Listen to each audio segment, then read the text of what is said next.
fiery horse with the speed of light, a cloud of dust, and a hearty hi-yo silver. The Lone Ranger.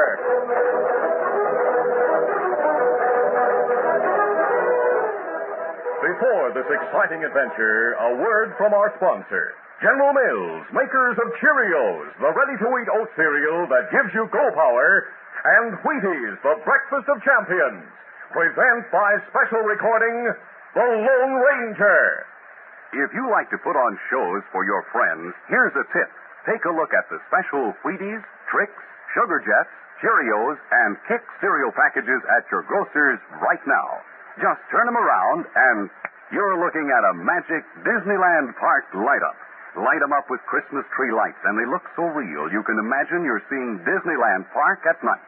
There's the rocket ship to the moon, and a special lion light-up that looks almost as real as the lions in Walt Disney's new true-life adventure Technicolor picture, The African Lion.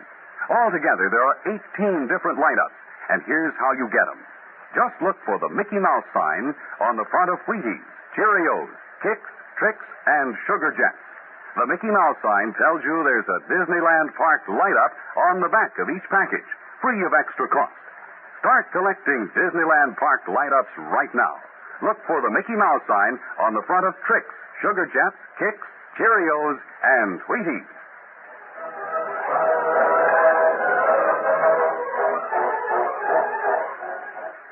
With his faithful Indian companion Tonto, the daring and resourceful masked rider of the plains led the fight for law and order in the early western United States. Nowhere in the pages of history can one find a greater champion of justice. Return with us now to those thrilling days of yesteryear. From out of the past come the thundering hoofbeats of the great horse Silver. The Lone Ranger rides again. Come on, Silver. Let's go, big fella. Hail, Silver! Hey!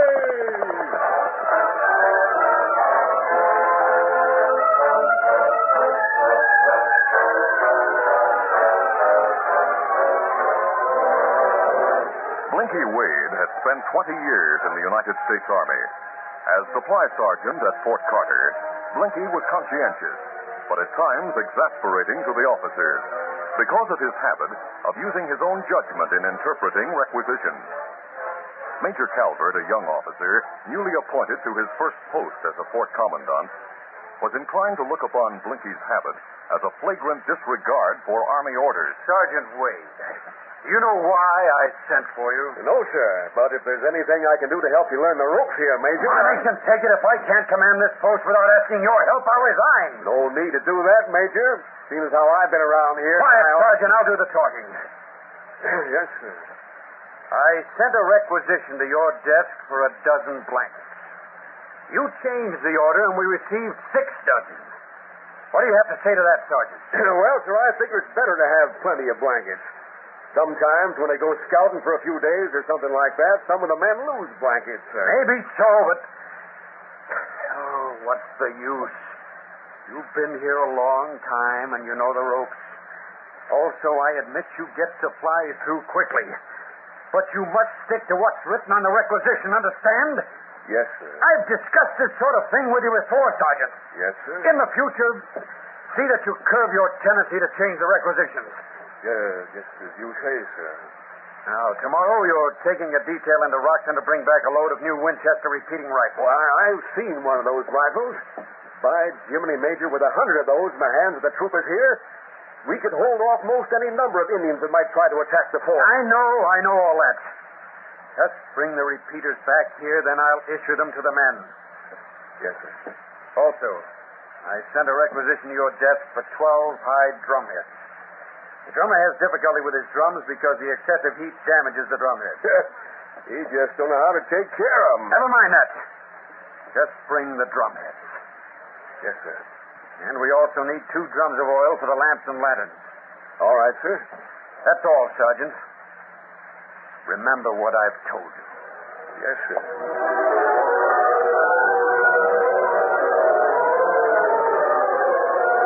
The following day, Sergeant Wade and a detail of troopers escorted a large Army supply wagon to town. After purchasing the hide drum heads and the oil, the troopers met the train and transferred the many boxes of new rifles from the express car to the wagon. Later, Blinky stopped the wagon on the edge of town. Whoa, up there! What are we stopping here for, Sergeant? I figure we might as well carry some of those repeaters, men. I'll unload a box of them and pass them out. Just put the old single shocks in the wagon. Let's get busy now.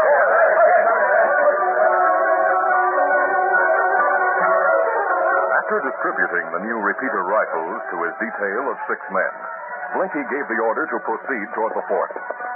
Later, as they rode through a valley, they were startled when...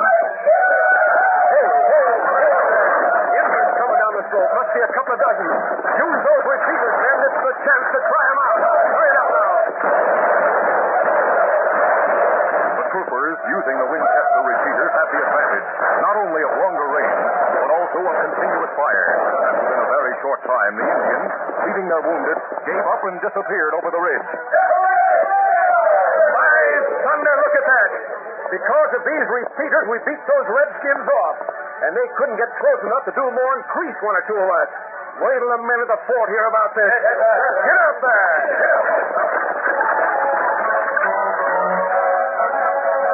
The Lone Ranger and Tonto, riding in the hills outside of Rockton, heard the distant battle and rode hurriedly toward the valley. They entered the valley just as the shooting stopped, and the Indians rode out of sight beyond the ridge. Easy, Silver. Easy, fella. Easy. Army wagon. Troopers seem to have driven off the Indians. Found the guns. He thinks there are plenty Indians attacking. Maybe there are only few. We'll catch up to the wagon and find out what happened. Is Brisky with mask on, Kimasabi? I carry a letter from the former commandant to the new one, Major Calvert. If necessary, I'll use that to identify me. Come on, Silver. The Lone Ranger and Tonto caught up to the wagon and were recognized as friends by Sergeant Blinky. The sergeant told them what had happened, and when they arrived at the fort, he introduced the masked man and Indian to the major. Then Blinky left to supervise the unloading of the rifles. The major read the letter carried by the Lone Ranger, then said, The former commandant writes a good report of you and your Indian friend, sir. He told me about you before he left. I'm very glad to meet you. Thank you, Major Calvert. We came to pay our compliments and to offer our services whenever needed. I appreciate your offer, but the affairs of the fort are moving smoothly. Come in.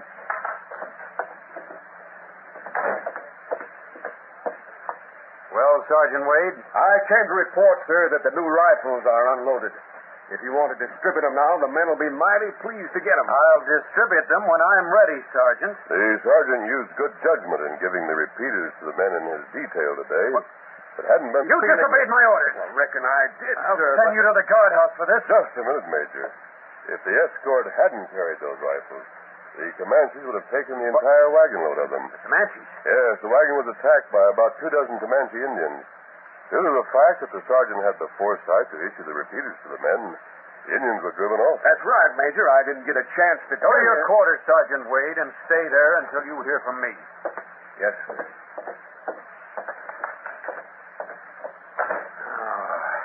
By thunder, I don't know what to do with that man. He makes his own army rules. And every time he does, well... Something happens to support his judgment. Is that it, Major? In a way, yes. Blinky, as he's fondly called by the men, may exasperate you by his seeming disregard for discipline, but it isn't intentional. Because of his long service with the Army here in the West, he instinctively uses his own judgment in some matters without realizing he's disobeying orders. Maybe so. I admit it was fortunate the detail carried the repeaters today, but the Army is run on discipline. And regardless of the consequences, every man, including Sergeant Wade, must abide by it. In some cases, Major, those who make the rules don't realize the situation here in the West as well as Sergeant Wade does. Former commandants have found it wise at times to overlook the sergeant's tendency to use his own judgment. Perhaps. But as long as I'm in command here, I'll not allow it. Come in.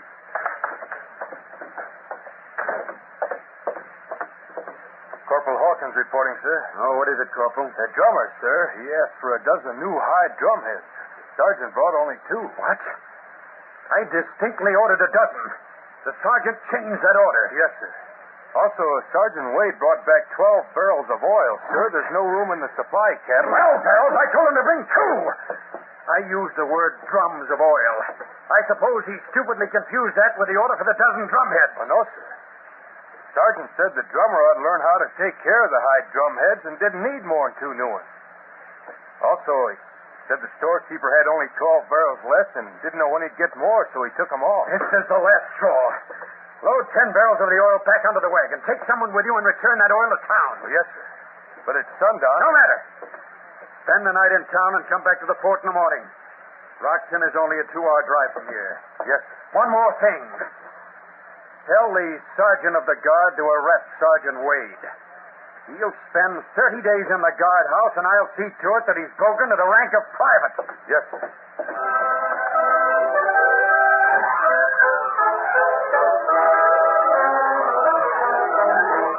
We'll continue our Lone Ranger adventure in just a moment.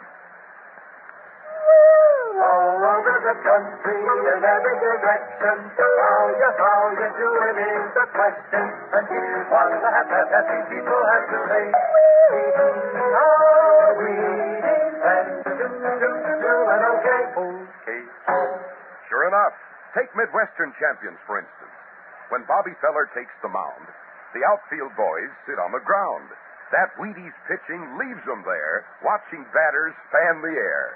And when we name our Wheaties crew, Big Ted Kluszewski's in there, too. He'll face those hurlers day or night and knock their fastballs out of sight. Bob Feller and Ted Kluszewski both know that Wheaties magic. There's a whole kernel of wheat in every Wheaties flake. Wheaties, breakfast of champions. Keep on eating your Wheaties, and you'll be doing okay. Okay.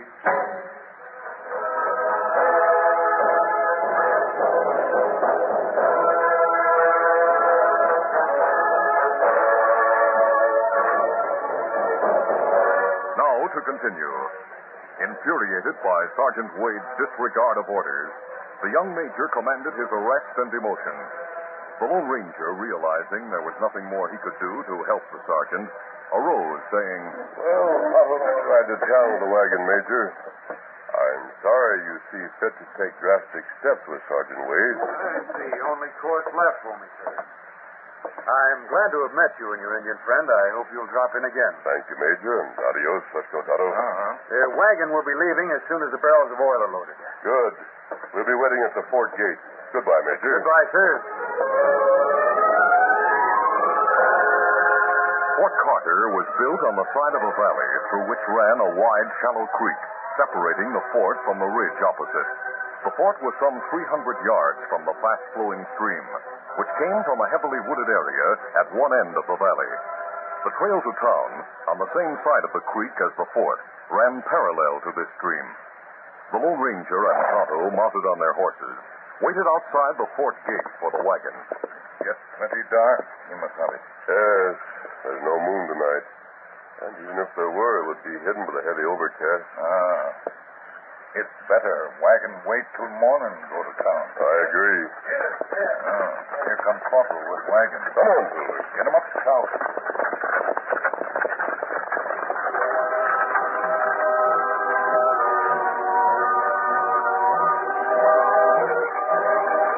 The darkness was intense, and the wagon made slow progress. The trail ran upstream beside the creek through the wooded area. As they moved slowly through the woods, the Lone Ranger, Tonto, and the two troopers heard hoofbeats coming toward them. Sounds like one horse. Can't see a thing, but the rider can see the lantern on our way. Hey, it's our army, Scott Hank. Hi, Hank. Hey. Why are you heading for town at this hour and in the dark? The Major's orders, taking something back to town. It's about time you began to learn a few things, that. A masked man and an Indian. They're both friends, Hank. You've heard of the Lone Ranger. Lone Ranger? That's right. Man alive, I'm sure glad you're around, mister. We're in for trouble. What do you mean? I've been scouting around. I found out the Comanches, a couple of hundred of them, planned to creep up on the fort in the darkness. What? They learned about a ship and the new rifles, and they planned to get them. Holy mackerel. Dark as it is, they might be able to get over the stockade. Yeah. And they know there's only 75 men at the fort.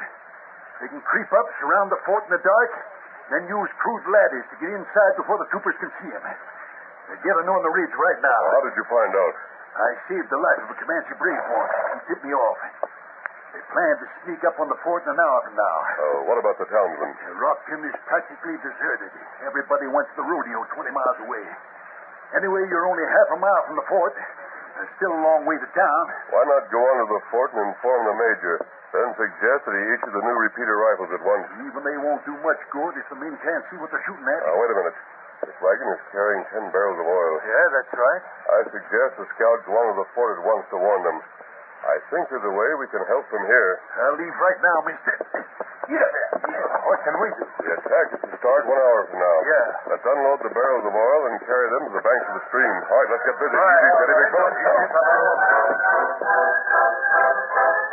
A short time later, the Army scout gave his report to the major. The new repeater rifles were immediately issued to the men, and they took their posts to watch and wait for the attack.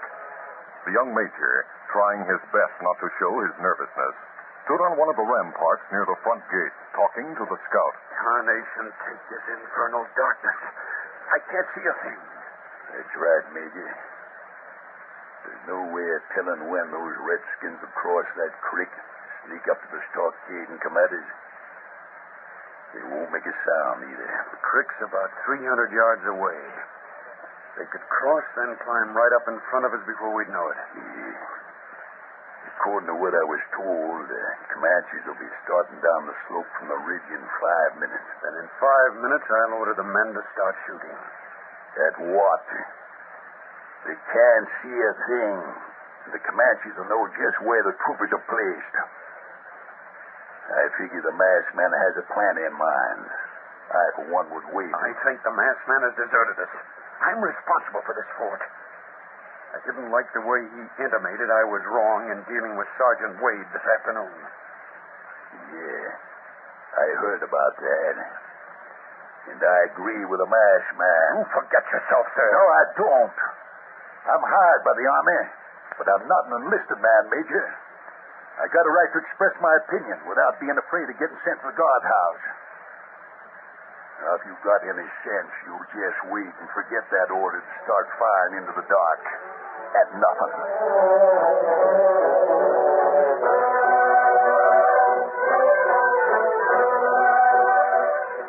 The major waited tensely. Then he struck a match cautiously to look at his watch. 3 minutes to go. This way. Hey, Major, look up toward the woods. Flames leaping in the air. They're moving swiftly down the valley. Now I know. The masked man poured oil on the waters of the creek. Look at that, Major. The flames are lighting up the entire slope. Yes, look, coming down the slope, the Comanches. Trying to get across before the flames form a wall across the valley. Tell the men to start firing now. Those new rifles will do the trick. They have targets to shoot at. Fire at will!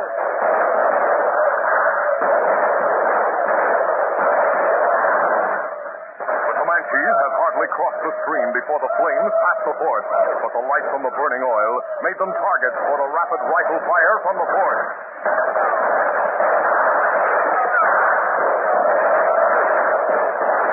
Soon the entire valley in front of the fort was lighted by the flames, and the troopers, using the long-range repeating rifles, took great hold of the attacking Comanches.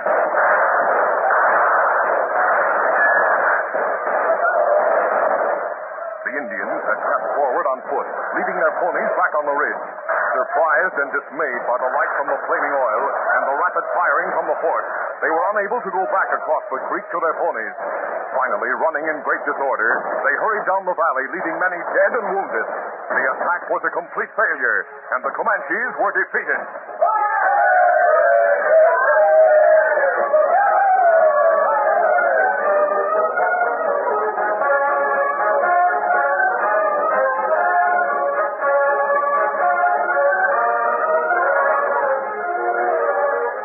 Later, the Lone Ranger and Tonto returned to the fort with the corporal and the wagon driver. In his headquarters, the young major appeared embarrassed as he faced the masked man. Mister, I want to thank you and your friend for your help. It was a very ingenious plan to send that burning oil down the street. We were fortunate to have all that oil, Major. I thought of that. I sent for Sergeant Wade. Good. I'll be glad to see him. Those Winchester repeating rifles proved their worth against great odds, Major.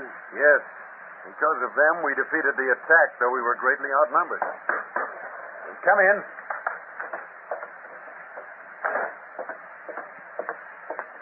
Sergeant Wade reporting, sir. Sergeant, I have decided to drop all charges against you. Thank you, Major.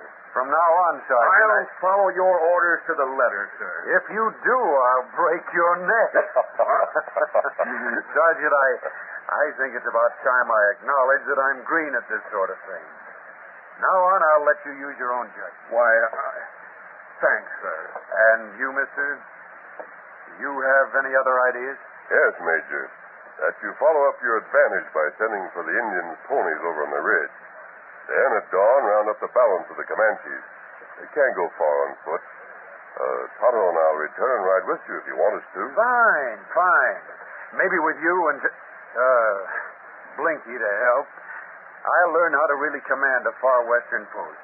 Major, a man who'll acknowledge his mistake is bound to succeed. We'll see you at dawn. Adios. Come on, Get right there. Sergeant, I'm afraid I underestimated that masked man. He's well worth having as a friend and advisor. He sure is, Major. He's the finest hombre I ever met. There's no greater American alive than the Lone Ranger.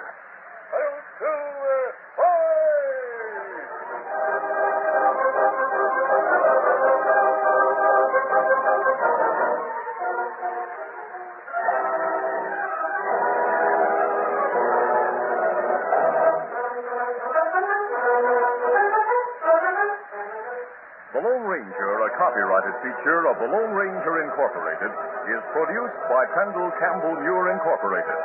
The part of the Lone Ranger is played by Brace Beemer. Your announcer, Fred Boyd. Listen to the Lone Ranger, brought to you by special recording Mondays through Fridays at this same time.